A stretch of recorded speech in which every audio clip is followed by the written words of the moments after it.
ಆನೇಕಲ್ ತಾಲೂಕಿನ ಅತ್ತಿಬೆಲೆ ಹೋಬಳಿಯ ಇಗ್ಗಳೂರು ಗ್ರಾಮದಲ್ಲಿ ಮಾನವೀಯತೆ ಮತ್ತು ಕಾನೂನು ದೃಢ ನಿಲುವು ವ್ಯಕ್ತವಾಗಿದೆ. ಅಲ್ಲಿ ಕಳೆದ 6 ವರ್ಷಗಳಿಂದ ತಮ್ಮ ಮನೆಗೆ ಹೋಗಲು ದಾರಿಗಾಗಿ ಪರಿತಪಿಸುತ್ತಿದ್ದ ದಲಿತ ಮಹಿಳೆ ನವರತ್ನ ಅವರಿಗೆ ಅಂತಿಮವಾಗಿ ನ್ಯಾಯ ದೊರಕಿದ್ದು ಸರ್ವೆ ನಂಬರ್ 51/1ರಲ್ಲಿ ನೆಲೆಸಿರುವ ಈ ಕುಟುಂಬದ ಏಕೈಕ ಸರ್ಕಾರಿ ದಾರಿಯನ್ನೇ ಪಕ್ಕದ ಲೇಔಟ್ ಮಾಲೀಕರು ಬೃಹತ್ ಕಾಂಪೌಂಡ್ ನಿರ್ಮಿಸುವ ಮೂಲಕ ಅಕ್ರಮವಾಗಿ ಬಂದ್ ಮಾಡಲು ಸಂಚು ರೂಪಿಸಿದ್ದು, ದಶಕಗಳಿಂದ ಇದ್ದ ಹಾದಿಯನ್ನು ರಸ್ತೆ ಒತ್ತುವರಿ ಮಾಡಿಕೊಂಡು ದಲಿತ ಕುಟುಂಬವನ್ನು ಮನೆಯಿಂದ ಹೊರಬರದಂತೆ ಮಾಡುವ ಕುತಂತ್ರ ನಡೆದಿದೆ. ಸಂತ್ರಸ್ತ ಮಹಿಳೆ ನವರತ್ನ ಅವರು ಕಳೆದ 6 ವರ್ಷಗಳಿಂದ ನಿರಂತರವಾಗಿ ಸಂಬಂಧಪಟ್ಟ ಅಧಿಕಾರಿಗಳಿಗೆ ಮನವಿ ಸಲ್ಲಿಸಿದರೂ ಯಾವುದೇ ಪ್ರಯೋಜನವಾಗಿರಲಿಲ್ಲ. ಇದರಿಂದ ಅವರು ತೀವ್ರ ಮನನೊಂದು, ಆದರೆ ಇತ್ತೀಚೆಗೆ ಸ್ಥಳಕ್ಕೆ ಆಗಮಿಸಿದ ಅತ್ತಿಬೆಲೆ ಉಪ ತಹಶೀಲ್ದಾರ್ ನವೀನ್ ಕುಮಾರ್ ಅವರು ಪರಿಸ್ಥಿತಿಯನ್ನು ಸೂಕ್ಷ್ಮವಾಗಿ ಅವಲೋಕಿಸಿ ಕ್ಷಣ ಮಾತ್ರದಲ್ಲೇ ನಿರ್ಧಾರ ಕೈಗೊಂಡಿದ್ದಾರೆ. ಸಂತ್ರಸ್ತ ಮಹಿಳೆಯ ಅಳಲನ್ನು ಆಲಿಸಿದ ಯಾವುದೇ ಪ್ರಭಾವಕ್ಕೆ ಮಣಿಯದೆ ಕಾನೂನು ಬಾಹಿರವಾಗಿ ನಡೆಯುತ್ತಿದ್ದ ಕಾಂಪೌಂಡ್ ಕಾಮಗಾರಿಯನ್ನು ತಡೆದು ಕೇವಲ 3 ನಿಮಿಷಗಳಲ್ಲಿ ಸ್ಥಳದಲ್ಲೇ ಆದೇಶ ಹೊರಡಿಸಿ ಸರ್ಕಾರಿ ದಾರಿಯನ್ನು ತೆರವುಗೊಳಿಸುವಂತೆ ಸೂಚಿಸುವ ಮೂಲಕ ದಲಿತ ಕುಟುಂಬದ ಓಡಾಟಕ್ಕೆ ಇದ್ದ ಅಡೆತಡೆಯನ್ನು ನಿವಾರಿಸಿದ್ದಾರೆ. ಉಪ ತಹಶೀಲ್ದಾರ್ ನವೀನ್ ಕುಮಾರ್ ಅವರ ಈ ದಿಟ್ಟ ನಿರ್ಧಾರಕ್ಕೆ ಗ್ರಾಮಸ್ಥರು ಮತ್ತು ದಲಿತ ಸಂಘಟನೆಗಳು ಭಾರೀ ಮೆಚ್ಚುಗೆ ವ್ಯಕ್ತಪಡಿಸಿದ್ದಾರೆ. ನ್ಯಾಯಕ್ಕಾಗಿ ವರ್ಷಗಳಿಂದ ಅಲೆದಾಡುತ್ತಿದ್ದ ನಮಗೆ ಅಧಿಕಾರಿ ನವೀನ್ ಕುಮಾರ್ ಅವರು ದೇವರಂತೆ ಬಂದು ನ್ಯಾಯ ಒದಗಿಸಿದ್ದಾರೆ ಎಂದು ಸಂತ್ರಸ್ತ ನವರತ್ನ ಕುಟುಂಬ ಕೃತಜ್ಞತೆ ಸಲ್ಲಿಸಿದ್ದಾರೆ. ಸರ್ಕಾರಿ ಸೇತುವೆ ಎಂದರೆ ಹೀಗಿರಬೇಕು ಎಂದು ಸ್ಥಳೀಯರು ಕೊಂಡಾಡುತ್ತಿದ್ದು ಹಾಗೂ ಒತ್ತುವರಿದಾರರ ಈ ಕಾರ್ಯಾಚರಣೆ ನಡುಕ ಹುಟ್ಟಿಸಿದೆ. ಇದಲ್ಲದೆ ಸ್ಥಳೀಯ ದಲಿತ ಸಂಘಟನೆಗಳೊಂದರ ಮುಖಂಡರಾದವರು ಮಾತನಾಡಿ, ಅಧಿಕಾರಿಗಳು ಇಂತಹ ದಿಟ್ಟ ನಿರ್ಧಾರಗಳನ್ನು ಕೈಗೊಳ್ಳುವುದರಿಂದ ಸಮಾಜದಲ್ಲಿ ನ್ಯಾಯ ಮತ್ತು ಕಾನೂನಿನ ಬಗ್ಗೆ ವಿಶ್ವಾಸ ಮೂಡುತ್ತದೆ. ಇದು ಇತರ ಅಧಿಕಾರಿಗಳು ಮಾದರಿಯಾಗಬೇಕು ಎಂದು ಹೇಳಿದ್ದಾರೆ. ಈ ಘಟನೆ ಸಾಮಾಜಿಕ ನ್ಯಾಯದ ಮಹತ್ವವನ್ನು ಎತ್ತಿ ಹಿಡಿಯುತ್ತದೆ ಮತ್ತು ದಲಿತ ಸಮುದಾಯದಲ್ಲಿ ಸಂತಸ ಮೂಡಿಸಿದೆ.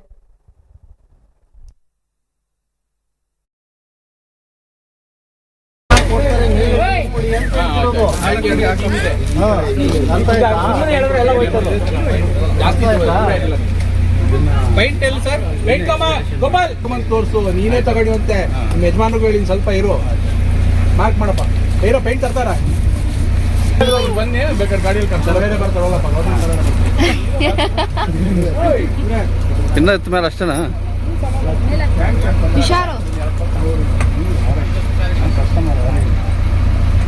ಇಲ್ಲ ಸರ್, ಈ ಕಡೆ ಟಚ್ ಆಗಲ್ಲ, ಈ ಸೈಡಲ್ಲೇ ಕಟ್ ಆಗ್ತದೆ.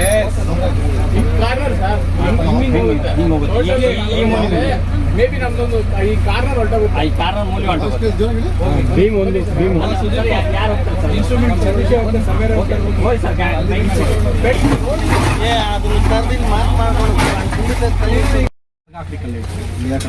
ಅಲ್ಗಾಕು ಅದನ್ನು ನೋಡಿದ್ರೆ ಸರಿ ಹೋಯ್ತು. ಇದು ಇಲ್ಲಿಗೆ ಈ ಲಾಸ್ಟ್ ಪಾಯಿಂಟ್ ಮಾತ್ರ ಹೇಳ್ತಾರೆ.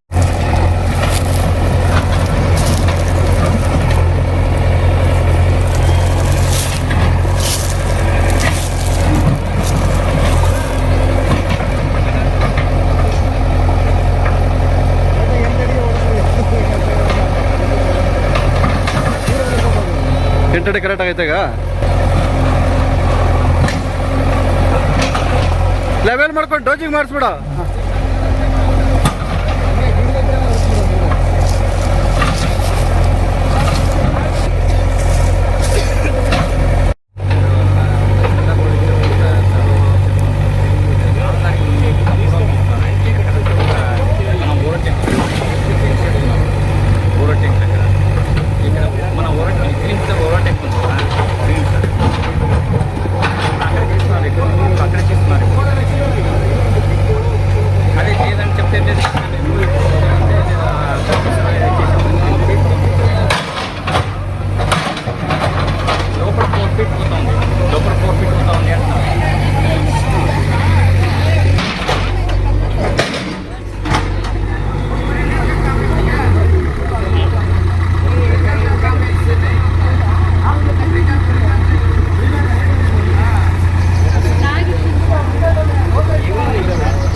ಆಲ್ರೆಡಿ ಸರ್ವೆ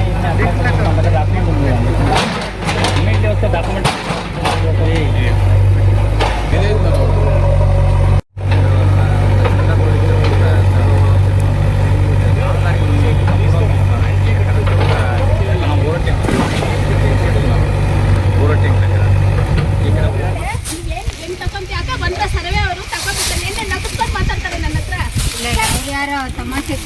ಪಲ್ಲಕ್ಕೆ ಹೋಗ್ಬೇಕು. ಇವಾಗ ಎಲ್ಲಿಂದ ಹೆಂಗ್ ಬರ್ತೀವಿ ಸರ್ ನಿಮ್ಮ ಪ್ಲಾನ್ ಪ್ರಕಾರ? ಇಲ್ಲೇ ತೋರಿಸ್ತೀರ, ಒಂದು 10-15 ಮಿನಿಟ್ಸ್ ವೇಟ್ ಮಾಡಿ. ಇಲ್ಲೇ ತೋರಿಸಿ. ಇಲ್ಲೇ ನೋಡೋಣ, ಯಾರಿಗೂ ತೊಂದರೆ ಬೇಡಮ್ಮ, ನಿಮ್ಗೂ ನಾವು ನಿಮ್ಮಲ್ಲೇ ಸಾಲ್ವ್ ಮಾಡ್ಕೊಂಡು ನಮ್ಮನ್ನ ಯಾಕೆ ಹೇಳಿದಾರೋ ಗೊತ್ತಿಲ್ಲ, ನಂಗೆ ಗೊತ್ತಿಲ್ಲ. ಇದು ಸರ್ಕಾರಿ ಜಾಗ, ಸರ್ಕಾರಿ ರೋಡು. ಆ ರೋಡ್ನ ಮುಚ್ಚಿ ಸೈಡ್ ಕೊಟ್ಟಿದ್ದಾರೆ. ಬಟ್ ಇಷ್ಟು ದಿವಸ ಇಶ್ಯೂ ಇರಲಿಲ್ಲ. ಇವರು ಅಲ್ಲಿ ಓಡಾಡ್ತಾ ಇದ್ರು, ಆ ಜಾಗ ಇಲ್ಲೇನು ಓಡಾಡ್ತಾ ಇದ್ದಲ್ಲ, ಆ ಜಾಗ ಓಡಾಡ್ತಾ ಇದ್ದಾರೆ. ಈಗ ಮೊನ್ನೆ ಬಂದು ಈಗಿರೋ ರೋಡ್ನ ಪಕ್ಕಕ್ಕೆ ಇಟ್ಟು ಮಾಡಿಕೊಟ್ಟಿದ್ರು, ಎಲ್ಲ ಈಸಿ ಆಗಿರೋ. ಸೊ ಯಾವ ಸೈಡ್ ಹೋಗ್ತೀವಿ, ಸೊ ಹಾಗಾಗಿ ಅದು ಕಂಟಿನ್ಯೂಷನ್ ಆಗಿಲ್ಲ. ಈಗ ಅದೇನಿದೆ ರೋಡ್ನ ಕ್ಲಿಯರ್ ಮಾಡಿ ಮಾಡಿಕೊಂಡು ನಿಮ್ಮದು ಲೆವೆಲಲ್ಲಿ ನೀವು ಕ್ಲಿಯರ್ ಮಾಡಿಸ್ಬೋದು. ಯಾರ್ಯಾರು ಸೈಟ್ ಹೋಗುತ್ತೆ ಅಂತ ಈಗ ಮಾರ್ಕ್ ಮಾಡ್ಬೋದು, ಯಾರ್ಯಾರು ಸೈಟ್ ಮಧ್ಯ ಹೋಗುತ್ತೆ. ಡಾಕ್ಯುಮೆಂಟೇ ಕೊಡ್ತೀನಿ, ಇಲ್ಲೇ ಕೊಡ್ತೀನಿ, ಮುಂದೆನೇ ಕೊಡ್ತೀನಿ, ಹೀಗೆ ಕೊಡ್ತೀನಿ ನಾನು. I not go today and come tomorrow. ನಾನು ಇವಾಗೇ ಕೊಡ್ತೀನಿ. ಇಲ್ಲ ಆನ್ ಸ್ಪಾಟ್ ರೆಕಾರ್ಡ್ ಇವ್ರು ತೋರಿಸ್ತೀನಿ ಆಲ್ರೆಡಿ. ಇಲ್ಲೇ ರೆಕಾರ್ಡ್ಸು ಕೊಡ್ತೀನಿ. 8 ಫೀಟ್ ಇದೆ ಅಗಲ, 8 ಫೀಟು ಇಟ್ಟು ಅದು ಎಂಡ್ ಹೋಗುತ್ತೆ. ಅದು ಎಲ್ಲಿ ಹೋಗುತ್ತೆ, ಎಲ್ಲಿಗೆ ಲಾಸ್ ಆಗುತ್ತೆ ಅನ್ನೋದು ಗೊತ್ತಿಲ್ಲ. ಅದು ಓನ್ಲಿ ನಮ್ಮ ಲೇಔಟಲ್ಲೇ ಹೋಗುತ್ತೆ. ಚಂದಾಪುರದಿಂದನೇ ತುಂಬಾ ಕಾಲ್ದಾರಿ ಇದಾವಲ್ಲ ಸರ್, ಎಲ್ಲ ಆ ಕಾಲ್ದಾರಿ ಎಲ್ಲ ತಗೋತೀರಾ? ಓನ್ಲಿ ನಮ್ಮ ಲೇಔಟಲ್ಲಿ ಎಲ್ಲ ಕಾಲ್ದಾರಿನೂ ತಗೊಂಡಿದ್ದೀನಿ. ತಾವು ಬಹುಶಃ ನೋಡಿಲ್ಲ ಅನ್ಸುತ್ತೆ, ನಾನು ಎಷ್ಟೊಂದೆಲ್ಲ ಹೊಡೆದಾಕ್ಬಿಟ್ಟಿದ್ದೀನಿ. ಹೌದಾ? ಎಲ್ಲ ಮಾಡಿದ್ದೀನಿ. ಆ್ಯಂಡ್ ಅವ್ರಿಗೆ ಮೊನ್ನೆ ಅವ್ರಿಗೆಲ್ಲ ಹೇಳಿದ್ದಾರೆ.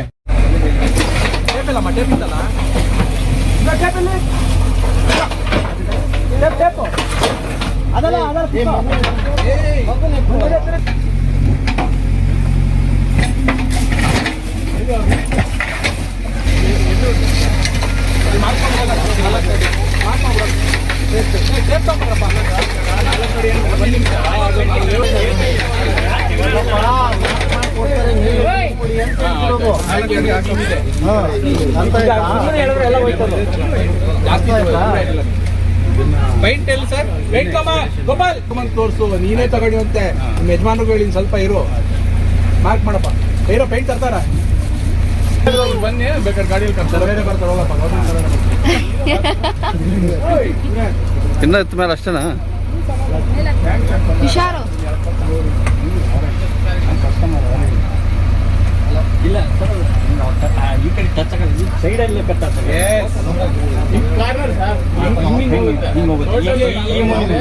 ಮೇ ಬಿ ನಮ್ದೊಂದು ಈ ಕಾರ್ನರ್ ಹೊರಟೋಗುತ್ತೆ. ಈ ಕಾರ್ನರ್ ಮೂಲೆ ಹೊರಟೋಗುತ್ತೆ. ಭೀಮ್ ಒಂದು ಭೀಮ್ ಯಾರು ಹೋಗ್ತಾರೆ ಸರ್? ಇನ್ಸ್ಟ್ರೂಮೆಂಟ್ ಸರ್ವೇರ್ ಹೋಗಿ ಸರ್,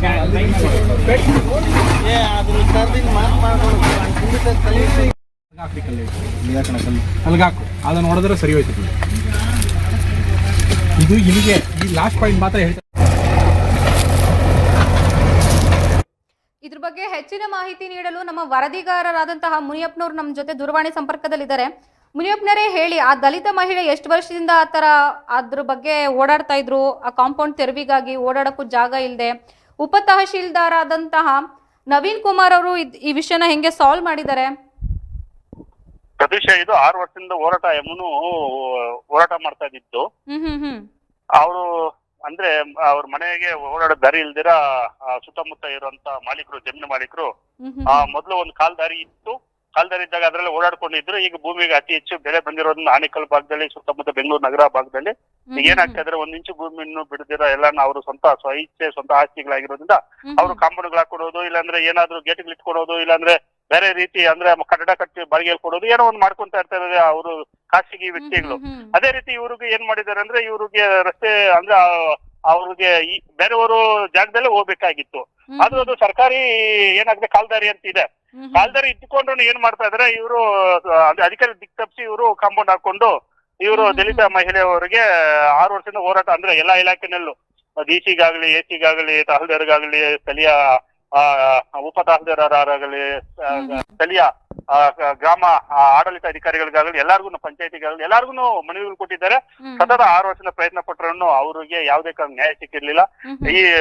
ಇತ್ತೀಚಿನ ದಿನಗಳಲ್ಲಿ ನಮ್ಮ 1 ವರ್ಷದಿಂದ ಅತಿಬೆಲೆ ಉಪ ತಹಸೀಲ್ದಾರ್ ಅವರು ಈ ಅತಿಬೆಲೆ ಉಪ ತಹಸೀಲ್ದಾರ್ ಅವರು ಕಾರ್ಯ ವಹಿಸ್ಕೊಂಡಿದ್ದಾದ್ಮೇಲೆ, ಅದೇ ಅವರ ಅಧಿಕಾರ ವಹಿಸ್ಕೊಂಡಿದ್ದಾದ್ಮೇಲೆ ಅವ್ರಿಗೆ ಪ್ರತಿಯೊಂದು ಒಂದೊಂದೇ ಯಾವ ಊರವರು ಅವ್ರ ವ್ಯಾಪ್ತಿಗೆ ಬರೋಂತ ಪ್ರತಿ ಒಂದು ಊರವ್ರು ಯಾರೇ ಕಂಪ್ಲೇಂಟ್ ಕೊಟ್ರೆ ಇಮಿಡಿಯೇಟ್ ಕೂಡಲೇ ಅಲ್ಲೇ ಸ್ಪಾಟ್ಗೆ ಹೋಗಿ ಅಲ್ಲೇ ಸ್ಪಾಟ್ ಅಲ್ಲಿ ಇದ್ದು, ಇದು ಸರ್ಕಾರಿ ಜಾಗ ಆಗಿದ್ರೆ ಸರ್ಕಾರಿ ಜಾಗ ಅವರು ಸರ್ಕಾರಿ ಸುಪರ್ದಿ ತೆಗೆದುಕೊಂತಾರೆ. ರಾಜಕಾಲುವೆ ಆಗಿದ್ರೆ ರಾಜಕಾಲುವೆಯನ್ನು ಸುಪರ್ದಿ ತೆಗೆದುಕೊಂತಾರೆ. ಗೋಮಾಲ ಆದ್ರೂ ಸರ್ಕಾರದ ದಾಖಲೆಗಳಲ್ಲಿ ಇದ್ರೆ ಅದನ್ನು ಸ್ವಲ್ಪ ತೆಗೆದುಕೊಂತಾರೆ. ಬೇರೆಯವ್ರಿಗೆ ಏನು ತೊಂದರೆ ಆಗ್ತದೆ, ಬಡವ ಬಗ್ಗರಿಗೆ ಏನು ತೊಂದರೆ ಆದ್ರೆ ಅವರು ಖುದ್ದಾಗಿ ಹೋಗಿ ಅದು ಏನು ಅವ್ರ ಮೂಲ ಜಾಗನ ಮೂಲ ಆಸ್ತಿನ ಖಾಸಗಿ ಅವರು ಎಷ್ಟು ವರ್ಷದಿಂದ ಇದ್ದಾರೆ ಏನೋ ಎಲ್ಲ ಪರಿಶೀಲನೆ ಮಾಡ್ತಾರೆ. ಅದಕ್ಕೇನಾದ್ರೂ ಪರ್ಯಾಯ ವ್ಯವಸ್ಥೆ ಆಗಿನ ಕಾಲದಲ್ಲಿ ಬ್ರಿಟಿಷರ ಕಾಲದಲ್ಲಿ ರಸ್ತೆ ಏನೋ ಇದೆಯಾ, 4 ಅಡಿ ಇದೆಯಾ, 3 ಅಡಿ ಇದೆಯಾ, 2 ಅಡಿ ಇದೆಯಾ ಕಾಲ್ದಾರಿ ಅಂತಿದ್ರೆ ಅದನ್ನು ಗುರುತಿಸಿ ಅವರಿಗೆ ಎಲ್ಲ ಅವ್ರೊಬ್ರಿಗೆ ಇರೋದಕ್ಕೆಲ್ಲ ಬೇರೆವರ್ಗು ವ್ಯವಸ್ಥೆ ಮಾಡ್ಕೊಡ್ತಾರೆ. ಅದೇ ರೀತಿ ದಲಿತ ಮಹಿಳೆ ಇಗ್ಲೂರು ಗ್ರಾಮದ ನಿವಾಸಿ ಆ ಎಮ್ಮವರ್ಗು ಅವರು ಸುಮಾರು ಬಾರಿ ಎಲ್ಲಾರ್ಗು ಮನವಿ ಕೊಟ್ರು ನಮ್ಗೆ ಯಾರು ಸ್ಪಂದಿಸಲಿಲ್ಲ ಅಂದಾಗ 6 ವರ್ಷದ ಆಗಿರೋಂತ ಕೆಲಸ ಬೇರೆ ಒಂದು ಅರ್ಧ ತಾಸಲ್ಲಿ ಕ್ಲಿಯರ್ ಆಗಿ ಮಾಡ್ಕೊಟ್ಟಿದ್ದಾರೆ. ಅವ್ರಿಗೆ ನಾವು ಗೌರವ ಕೊಡಿಸ್ಬೇಕು. ಯಾಕಂದ್ರೆ ಅಧಿಕಾರಿಗಳು ಸುಮಾರು ಬಾರಿ ನಾವು ನಮ್ಮ ವಾಹಿನಿಯಲ್ಲಿ ಸುದ್ದಿ ಮಾಡಿದೀವಿ. ನಡುವೆ ಅವರು ನವೀನ್ ಕುಮಾರ್ ಉಪ ತಹಸೀಲ್ದಾರ್ ಅವರ ರಜೆ ಬೆಲೆ ಅವರು ನಾವು ತುಂಬಾ ಮೆಚ್ಚುಗೆ ವ್ಯಕ್ತಪಡಿಸಿದ್ವಿ. ಸುಮಾರು ಬಾರಿ ನಮ್ಮ ವಾಹಿನಿಯಲ್ಲಿ ಸುದ್ದಿ ಮಾಡಿದ್ವಿ. ಇಂಥ ಅಧಿಕಾರಿಗಳು ನಮಗೂ ಬೇಕಂತ ಆವಾಗ್ಲೂ ಹೇಳಿದೀನಿ, ಈಗಲೂ ಹೇಳ್ತಾ ಇದ್ದೀನಿ. ಅಷ್ಟೇ ಬಡವರು ಬಗ್ಗರಿಗೂ ಅವ್ರಿಗೂ ನ್ಯಾಯ ಕೊಡಿಸ್ತಾ ಇದ್ದಾರೆ. ಇಷ್ಟಿಸ ಆಗದಿರೋಂತ ಕೆಲಸ ಈಗ ಕೆಲಸ ಆಗಿರೋದಕ್ಕೆ ಆ ಮಹಿಳೆ ತುಂಬಾ ಅವ್ರ ಮೇಲೆ ತುಂಬಾ ಖುಷಿಯಿಂದ ನಮ್ಮ ಕಾರ್ಯಕ್ಕೆ ಮನೆಗೆ ದಾರಿಯಿಂದ ಬಿಡಿಸ್ಕೊಟ್ಟಿದ್ದಾರೆ. ಅಂತ ಅಧಿಕಾರಿ ಹಾಗೆ ಸುತ್ತಮುತ್ತ ಗ್ರಾಮಸ್ಥರು ದಲಿತರಿಗೆ ಅನ್ಯಾಯ ಆಗ್ತಾ ಇರೋದು ಯಾರು ನಮ್ಮನ್ನ ನೆಗುಸ್ತಾ ಇರಲಿಲ್ಲ ಅಂದ್ಬಿಟ್ಟು ಗ್ರಾಮಸ್ಥರನ್ನು ನವೀನ್ ಕುಮಾರ್ ಅವರ ಮೇಲೆ ತುಂಬಾ ಖುಷಿಯಿಂದ ಇಂಥ ಅಧಿಕಾರಿಗಳು ನಮಗೂ ಬೇಕು. ನಾವು ಸರ್ಕಾರಿ ಜಾಗ ಯಾವ್ದು ಒತ್ತುವರಿ ಮಾಡ್ಕೊಂಡು ಹೋಗಲ್ಲ, ಸರ್ಕಾರಿ ಜಾಗದ ಬಿಟ್ಕೊಟ್ಟು ಬಿಡ್ತೀವಿ ಸರ್ಕಾರಕ್ಕೆ. ನಮ್ಮ ಜಾಗಗಳಿದ್ರೆ ನಾವು ನಮ್ಗೆ ಅಡ್ವೈಸ್ ಬಿಟ್ಕೊಡಿ ಅಂತ ತುಂಬಾ ಬಾರಿ ಮನವಿ ಮಾಡ್ಕೊಂಡಿದ್ದಾರೆ. ಅವರು ಅದನ್ನ ಹೇಳಿದ್ದಾರೆ. ಹೌದು, ಯಾರೇ ಮನವಿ ಕೊಟ್ಟರು ನಾನು ಸ್ವೀಕಾರ ಮಾಡ್ತೀನಿ, ನಾನು ತಾರತಮ್ಯ ಮಾಡಲ್ಲ. ನಾನು ಸರ್ಕಾರದಲ್ಲಿ ನನ್ನ ನೇಮಿಸಿದ್ದವರನ್ನು ನಾನು ಸರ್ಕಾರಿ ಅಧಿಕಾರಿಯಾಗಿ ನಾನು ಸರ್ಕಾರಕ್ಕೆ ಋಣಿಯಾಗಿರ್ತೀನಿ ಅಂತ ಹೇಳಿ ಈ ರೀತಿ ಅವ್ರಿಗೆ ದಾರಿ ಇಲ್ದಿರೋರಿಗೆ ದಾರಿ ವ್ಯವಸ್ಥೆ ಮಾಡಿಕೊಟ್ಟಿದ್ದಾರೆ. ಪ್ರತುಷ, ಇದು ಈ ಒಂದು ವಾರದಲ್ಲಿ ಇದು 2ನೇ ಸುದ್ದಿ ನಾವಿದ್ರು ಇವ್ರ ಬಗ್ಗೆ ಕೇಳ್ತಾ ಇರೋದು. ಈ ತರ ಒಂದ್ ಒಳ್ಳೆ ಕಾರ್ಯ ಮಾಡ್ತಾ ಇರೋದು. ಸರ್ಕಾರಿ ಸುಮಾರು ಒಂದು 6 ತಿಂಗಳು 8 ತಿಂಗಳಿಂದ ನಾವು ಮಾಡ್ತಾನೆ ಇದೀವಿ ಇವ್ರ ಬಗ್ಗೆ. ಆದ್ರೆ ಎಲ್ಲಾ ಅಧಿಕಾರಿಗೂ ನಾವು ಗೌರವ ಕೊಡೋಣ. ಯಾಕಂದ್ರೆ ನಾವು ಯಾವ ಅಧಿಕಾರಿಗಳಿಗೂ ನಾವು ಶತ್ರುಗಳು ಅಲ್ಲ, ವರದಿಗಾರರಾಗ್ಲಿ, ನಮ್ಮ ಮೀಡಿಯಾದವರಾಗ್ಲಿ, ಟೋಟಲ್ ಎಲ್ಲಾ ಮೀಡಿಯಾದವರು ಅಷ್ಟೇ. ನೀವು ಒಳ್ಳೆ ಕಾರ್ಯ ಮಾಡಿದಾಗ ನಿಮ್ಮನ್ನ ನಾವು ಬೆಂಬಲಿಸ್ತೀವಿ. ನೀವು ತಪ್ಪು ದಾರಿ ಹೋದಾಗ ನಾವು ಅದನ್ನ ಧಿಕ್ಕರಿಸಿ ಸುದ್ದಿ ಮಾಡ್ತೀವಿ. ಅದು ನಾವೇನು ಮಾಡಕ್ ನಮ್ಮ ವೃತ್ತಿ ಆಗಿರುತ್ತದೆ. ಅದಕ್ಕೆ ಈಗಲೂ ಅವ್ರು ಒಳ್ಳೆ ಕಾರ್ಯ ಮಾಡ್ತಾ ಇದ್ದಾರೆ. ನಾವು ಅವ್ರನ್ನ ಬೆಂಬಲಿಸ್ತಾ ಇದೀವಿ, ಅವ್ರನ್ನ ಗೌರವಿಸ್ತೀವಿ. ನಾವು ಇಂಥ ಅಧಿಕಾರಿಗಳು ಬೇಕು ಅಂತ ನಾವು ಮನವಿ ಮಾಡ್ಕೊಂತ ಇದ್ದೀವಿ ಸರ್ಕಾರದಲ್ಲಿ. ಎಲ್ಲಾ ಅಧಿಕಾರಿಗಳು ಇದೇ ರೀತಿ ದಕ್ಷತೆಯಿಂದ ಕೆಲಸ ಮಾಡ್ತೀವಿ. ಎಲ್ಲಾ ಅಧಿಕಾರಿಗಳು ಇದೇ ರೀತಿ ನಾವು ಸುದ್ದಿ ಬಿತ್ತಾರ ಮಾಡ್ತೀವಿ. ನಾನೇ ಅನ್ನೋದಲ್ಲ, ನಮ್ಮ ಚಾನಲ್ ಅನ್ನೋದಲ್ಲ, ನಮ್ಮ ಇತರ ಪ್ರಿಂಟ್ ಮೀಡಿಯಾ ಆಗಿರ್ಬೋದು, ಇನ್ನು ಇತರ ಚಾನಲ್ ಅವರು ಬೆಂಬಲಿಸ್ತಾರೆ. ಯಾಕೆ ನಾವು ಎಷ್ಟೋ ಚಾನಲ್ ಬೆಂಬಲಿಸಿರೋದು ನಾವು ಕಂಡಿದ್ದೀವಿ. ಒಂದು ಕಾಲದಲ್ಲಿ SP ಸಾಂಗ್ಲಿ ಅನ್ನೋರು 4 ಜೊತೆ ಬಟ್ಟೆ ಇಟ್ಕೊಂಡು ಇಡೀ ರಾಜ್ಯ ಪೂರ್ತಿ ಕೆಲಸ ಮಾಡಿದಾರಂತೆ. ಅವ್ರು ನಾವು ಚಿಕ್ಕ ಹುಡುಗರಲ್ಲಿ ಇದ್ದವ್ರು, ನಾ ಲಾಸ್ಟ್ ಟೈಮ್ ಇದನ್ನು ಹೇಳಿದ್ದೀನಿ, ಈಗಲೂ ಹೇಳ್ತಾ ಇದ್ದೀನಿ. ಈಗಲೂ ಅವ್ರು ನಿವೃತ್ತಿಯಾಗಿ ಸುಮಾರು 25 ವರ್ಷ 30 ವರ್ಷ ಆಗಿದ್ರು. ಈಗಲೂ ಅವ್ರನ್ನ ಏನಕ್ಕೆ ಬೆಂಬಲಿಸ್ತಾ ಇದ್ರು ಅಂದ್ರೆ ಅವ್ರು ದಕ್ಷ ಅಧಿಕಾರಿ ಆಗಿದ್ರು. ಆಮೇಲೆ ಶಂಕರ್ ಬಿದ್ರಿ ಅವರು ಅವ್ರೂ ದಕ್ಷ ಅಧಿಕಾರಿ ಆಗಿದ್ರು. ವೀರಪ್ಪನವರು ಕಾಡುಗಲ್ಲ ಆಗಿದಾಗ ರಾಜ್ಕುಮಾರ್ ಅವ್ರನ್ನ ಹೊತ್ಕೊಂಡು ಹೋದಾಗ ಸುಮ್ಮನೆ ಹಿಂಸೆ ಕೊಟ್ಟು ಎಷ್ಟೋ ಎರಡು ರಾಜ್ಯಕ್ಕೂ ತೊಂದರೆ ಕೊಟ್ಟಾಗ ಅಂತ ಅಧಿಕಾರಿಗಳು ಶಂಕರ್ ಬಿದ್ರಿ ಅವರು ಇವ್ರು ನಿವೃತ್ತರಾಗಿದ್ದಾರೆ. ಅವನು ತಿಳ್ಕೊಂತಾರೆ. ಯಾಕಂದ್ರೆ ತಿಳ್ಕೊಂತೀವಿ ಅಂದ್ರೆ ಅವರು ಪ್ರಾಮಾಣಿಕ ದಕ್ಷ ಅಧಿಕಾರಿ ಆಗಿದ್ರು. ಅದೇ ರೀತಿ ಈಗ ಎಲ್ಲಾ ಅಧಿಕಾರಿಗಳು ಅದೇ ರೀತಿ ಕೆಲಸ ಮಾಡೋದು ನಮ್ಮ ಖುಷಿ ವ್ಯಕ್ತಪಡಿಸ್ತೀವಿ. ನಾವು ಅವ್ರು ಬೆಂಬಲಿಸ್ತೀವಿ. ಅವ್ರು ಏನಾದ್ರು ಕಾರ್ಯವೈಖರಿ ಬಗ್ಗೆ ಅವ್ರ ದಿಕ್ತಪ್ಸಿ ಲಂಚಕ್ಕೆ ಏನಾದ್ರು ಕೈ ಹೊಡೆದಾಗ ನಾವ್ ಏನ್ ಮಾಡಕ್ಕಲ್ಲ. ಅಂದ್ರೆ ನಮ್ಮ ಪತ್ರಕರ್ತನಾಗಿ ನಮ್ಮ ಕೆಲಸ ನಾವು ಮಾಡ್ಲೇಬೇಕಾಗುತ್ತಲ್ಲ. ಅದೇ ರೀತಿ ಇಂಥ ಅಧಿಕಾರಿಗಳು ನಾವು ಬೆಂಬಲಿಸಿದ್ವಿ. ಇಂಥ ಅಧಿಕಾರಿಗಳ ರೀತಿನೇ ನವೀನ್ ಕುಮಾರ್ ರೀತಿಯಲ್ಲಿ ಎಲ್ಲಾ ಅಧಿಕಾರಿಗಳು ದಕ್ಷತೆಯಿಂದ ಕೆಲಸ ಮಾಡಿದ್ರೆ ನಾವು ತುಂಬಾ ಗೌರವ ಕೊಡೋಣ ಅಂತ ನಾನು ನಮ್ಮ ವಾಹಿನಿ ಮನವಿ ಮಾಡ್ಕೊತಾ ಇದ್ದೀನಿ. ಪ್ರತಿಶಾ, ತಮ್ಮೆಲ್ಲ ಮಾಹಿತಿಗೆ ಧನ್ಯವಾದಗಳು ಮುನಿಯಪ್ಪ ಅವರೇ.